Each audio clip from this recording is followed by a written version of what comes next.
Dear Rabbi and Aleeza. Oh no. You can't start a question like that. Oh no. How can you tell if someone is just using you? You also do the oh no. Okay. If you're asking that question, you already know. Right. You already know if Exactly. you're asking that question.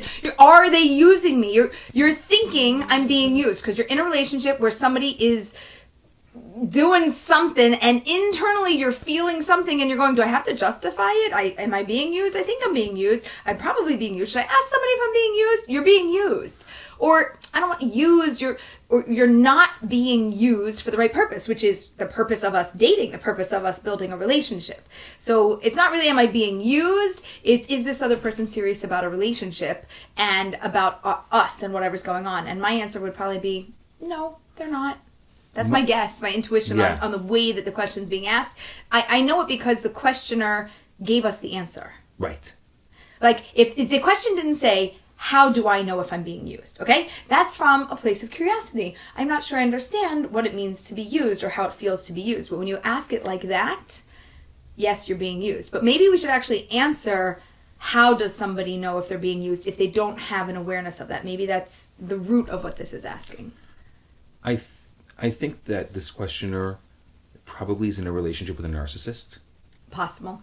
It's possible. I know I'm stretching and I'm kind of... No. I think, like, visualize it out. Why would somebody be asking that? What type of people would you be in a relationship with who would make you feel that way? A narcissist, yeah. And if you're in a relationship with a narcissist, most people who do that, they know that.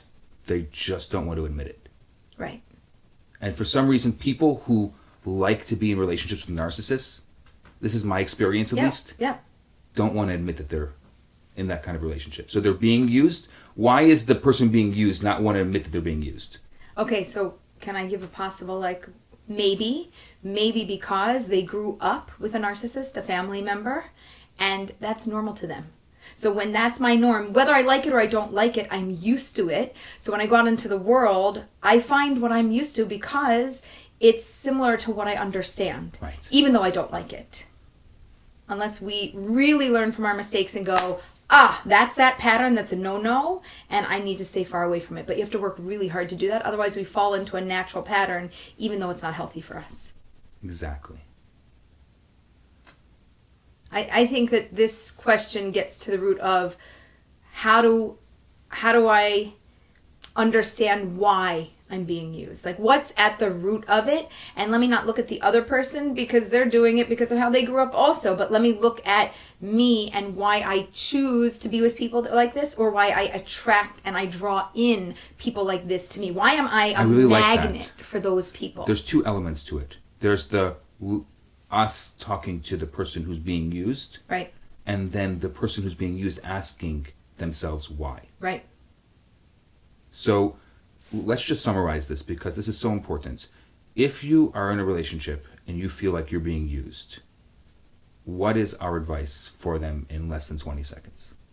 Number one, if you think you're being used, get out.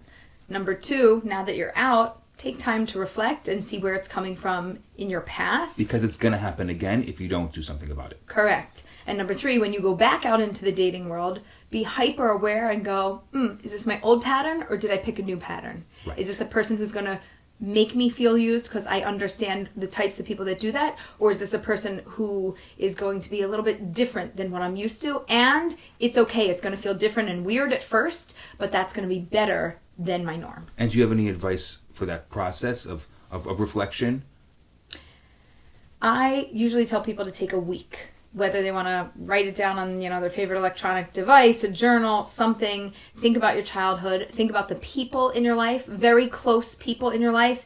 It doesn't have to be a parent or a sibling. It could be an aunt or an uncle, somebody you were very close with or you looked up to that you had some sort of a relationship with. But identify the people in your life, and maybe just generically identify all of the different people in your life and see how many of them there are. If you've got more than 5 narcissists in your immediate circles, this is going to be a really big thing for you. If there's just like one person that you were close with, but everybody else is mostly healthy, you might be able to balance this out a little bit faster. So do a little bit of analysis in about a week's span. I say a week because we need time to reflect, we need time to process, we need time to internalize this. And when we do that, I think that we can then move forward with this. And if you need support, get a therapist, a mentor, a coach, somebody to support you through it if you want, kind of outside opinions and understandings of your situation. I also want to say that this is really difficult. Yes. And I want to really, really extend my heart to someone who's in this situation, because it's very hard. It's the fact that you identified it, I would say, is probably you've gotten over the biggest hurdle. Because so many people who are in relationships with narcissists, in relationship with people who are completely self-serving, can't notice it for some reason. It's just maybe because they're really givers and they just can't notice it. And so just asking the question, just sending us the question, I think you've already conquered the biggest hurdle of this process. And maybe just to bless you with the ability and the stamina to be able to go through and make the right choice and follow that intuition or that desire that you have to make that change. Amen. I feel like that was a blessing. So I'm going to amen it for everybody, that you should be able to internalize that and take this into your life to support you and to have healthier relationships. Thank you. Thank you.